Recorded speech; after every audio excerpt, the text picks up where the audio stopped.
عليه. طيب الله يمليك بركتها إن شاء الله ويجعلك يا رب مفتاح خير مغلاق للشر. طيب الأجهزة هذه هل هي فيها خير وتسمعين منها الخير وترسلين وتنشرين منها الخير؟ بيض الله وجهك وأبشري بالخير. أما إذا كان فيها شر، أغاني أو غيره، وتسمعين منها الشر الحرام وترسلين وتنشرين منها الشر، فاتق الله عز وجل ولا تحملين نفسك آثام غيرك، والله ما تستطيعين أن تحملينها يوم القيامة. والله الوحدة عساها تتحمل ذنوبها. كيف تتحمل ذنوب العالم؟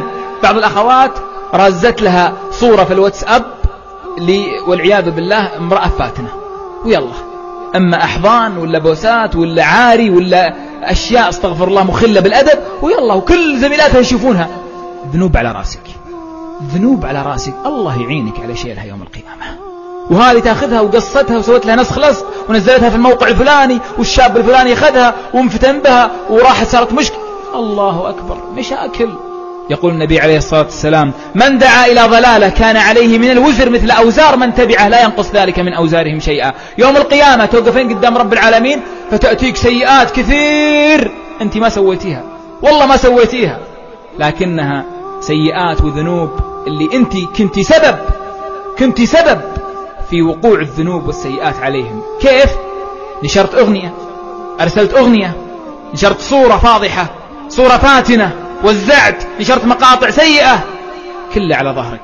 يقول الله عز وجل: إنا نحن نحيي الموتى ونكتب ما قدموا وآثارهم وكل شيء أحصيناه في إمام مبين. آثارهم يعني ذنوبهم التي فعلوها بالدنيا، أو كانوا سببا في نشر المعاصي للعالم وسببا في نشر الذنوب للعالم، ماتوا ورحلوا وخلفوها من بعدهم تصب على قبورهم سيئات والعياذ بالله. أعوذ بالله. والله الوحدة عساها تتحمل ذنوبها. كيف تتحمل ذنوب العالم؟ فأنت انتبهي يا أختي الكريمة، كوني مفتاح للخير حتى يكون لك الأجر يوم القيامة. تأتيك حسنات كثيرة أنت ما فعلتيها. ليش؟ لأن أنت كنت سبب في نشر هذا الخير، مقطع خير، قرآن، محاضرة، ذكر، صورة معبرة، شعر هادف. الله أكبر.